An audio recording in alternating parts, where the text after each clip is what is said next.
السلام علیکم دوستو، کیا آپ یہ سمجھتے ہیں کہ میں اکیلا ہی پریشان ہوں؟ ساری تکلیفیں مجھ پر ہی آن پڑی ہے۔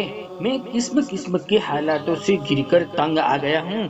اگر آپ کو بھی ایسے خیالات اور وسوسے ستا رہے ہیں، آپ مبتلا ہے اور آپ کو ایسا لگتا ہے کہ میرے دکھ درد کو کوئی سننے والا نہیں اور میرے لیے کوئی پریشانی سے نکلنے کا راستہ نہیں، میری زندگی اندھیری راتوں کی طرح گزر رہی ہے، تو سنو، آپ پریشان نہ ہو، آپ غمگین نہ ہو، آپ مایوس اور نا امید نہ ہو۔ کیا تم نے سوچ رکھا ہے کہ تم اکیلے اس دنیا میں پریشان ہو، تم اکیلے غمگین ہو، تم اکیلے اس دنیا میں دکھی ہو؟ نہیں نہیں، جان رکھو، دنیا میں آنے والے اکثر انسان کوئی نہ کوئی پریشانی اور دکھ میں مبتلا ہوتے ہیں۔ کوئی اپنا دکھ درد ظاہر کر دیتے ہیں، کوئی اپنے دکھ کے کڑوے دوا کی مانند پی جاتے ہیں، اور کوئی ایسا بھی ہوتا ہے جو نہ کہہ سکتا ہے اور نہ سہ سکتا ہے۔ لیکن جان رکھو، تم پر کسی قسم کی پریشانی کا آ جانا یہ تمہارے رب کی محبت اور نوازشات کے لیے ہوتا ہے، لیکن تم ان کی حکمتوں سے، ان کے منصوبوں سے بے خبر اور ناواقف ہوتے ہو۔ وہ صمد ہے، وہ بے نیاز ہے، وہ غنی بھی ہے اور وہ رحمان اور رحیم ہے۔ جو مہربان آپ سے محبت کرتا ہو وہ آپ کو تکلیف کیوں دے گا، آپ کو مشکل راہ میں کیوں ڈالے گا؟ سنو، میرا رب قرآن میں فرماتا ہے، کہہ دیجئے اللہ نے جو تکلیف ہمارے مقدر میں لکھ دی ہے، ہمیں اس کے سوا کوئی اور تکلیف نہیں پہنچ سکتی۔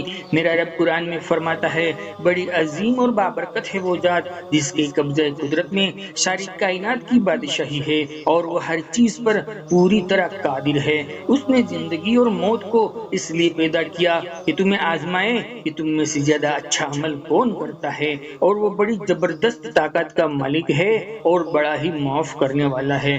جان رکھو، اللہ نے تمہیں حالات میں رکھا ہے، صبر میں رکھا ہے اور تمہیں اپنی چیز کے لیے انتظار کروا رہا ہے، تو یاد رکھو، وہ رحمان و رحیم سے گمان سے بڑھ کر چیزیں حاصل کرنے کے لیے بھی تیار رہو، کیونکہ وہ رحمان اللہ کی رحمت اور اس کی مہربانی اور اس کی عطائیں بے حساب ہوتی ہے۔ حضرت علی رضی اللہ تعالیٰ عنہ فرماتے ہیں کہ تم اللہ پر سب کچھ چھوڑ کر اس کے فیصلوں پر یقین کرنا سیکھ لو، وہ تمہاری ہر چاہتوں کو پوری کرنے پر قادر ہے۔ اگر آج تمہیں کسی دعا کی قبولیت کے لیے شدت سے منتظر ہو تو سن لو، تہجد کی نور والی رات کے آخری پہر میں آپ کے لیے ایک ایسی گھڑی موجود ہے جب اللہ رب العزت سب سے زیادہ آپ کے قریب ہوتے ہیں، جو رحمان آپ کی شہرک سے بھی زیادہ قریب ہو۔ وہ دوری بھی اب ختم ہو جاتی ہے جب وہ تم سے ہم کلام ہوتا ہے، وہ تمہیں سنتا ہے، حالانکہ وہ سب کچھ پہلے سے جانتا ہے، تمہارے دکھوں کو، تمہارے غموں کو، تمہارے حالات کو، تمہاری مرادوں کو، تم کیا کہنے والے ہو، کتنے اشک گرانے والے ہو، وہ جانتا ہے تمہارے دکھی دلوں کی بے چینی کو، وہ واقف ہے تمہاری سرگوشیوں کو، وہ بہت زور سے پھر تمہیں اپنے آگوں سے رحمت میں سمیٹ کر تمہاری بے بسی کو، تمہاری بے چینی کو تم سے کوسوں دور کر دیتا ہے۔ پتہ ہے وہ مبارک گھڑی کون سی ہے؟ تو سنو، وہ تہجد کی گھڑی ہے، کیونکہ اس کی گواہی تو رسول اللہ صلی اللہ علیہ وسلم نے بھی دی ہے کہ جب رات کا آخری تنہا حصہ باقی رہ جاتا ہے تو اللہ تعالیٰ آپ کو آواز دیتا ہے اور وہ آسمان پر اپنا نزول فرماتا ہے کہ کون ہے جو مجھ سے دعا کرے میں اس کی دعاؤں کو قبول کروں، کون ہے جو مجھ سے سوال کرے تاکہ میں اس کو عطا کروں، کون ہے جو مجھ سے بخشش طلب کرے میں اس کو بخش دوں۔ بے شک وہ بہترین سننے والا ہے، پریشانی اور تکلیفوں کو دور کرنے والا ہے۔ میرا رب قرآن میں فرماتا ہے، بھلا وہ کون ہے جو بے قراروں کی پکار کو سنتا ہے، ان کی دعاؤں کو قبول کرتا ہے، ان کی تکلیفوں کو دور کرتا ہے۔ جان رکھو، تہجد کی رمزم میں گرتے ہوئے آنسوؤں کا شور اللہ رب العزت کو راضی کر لیتا ہے، کیونکہ دن کے اجالے میں دل کی ششکیوں کی کہانی جب رات کے سناٹے میں اللہ رب العزت کو ہم سناتے ہیں نا، تو تڑپتی ہوئی آہ و بکا، دعاؤں کے بول کسی بھی رکاوٹ کے بغیر سیدھے اللہ کے عرش تک پہنچتے ہیں۔ جب رات بھر تمہاری اشک بار آنکھوں میں نیند نہیں اترتی اور تم بے سکون کی سی حالت میں اپنے خالق کی حقیقی کے سامنے روبرو سجدہ ریز ہوتے ہو، تو وہ ایک ایسا لمحہ ہوتا ہے جب تم اس کی محبت کو سانس سے زیادہ اپنے قریب محسوس کر پاتے ہو۔ تم سوچتے ہو کہ یہ معمولی سی بات ہے، مگر در حقیقت اللہ رب العزت سے ملاقات کا مختصر سا ذریعہ ہوتا ہے۔ یہ دو جہانوں کا مالک نے تمہیں چن لیتا ہے، تمہیں قبول کر لیتا ہے، اور جانتے ہو تب تم سے بھی زیادہ اسے تم سے ملاقات کا انتظار ہوتا ہے۔ وہ تمہاری آواز کو بار بار سننا پسند کرتا ہے،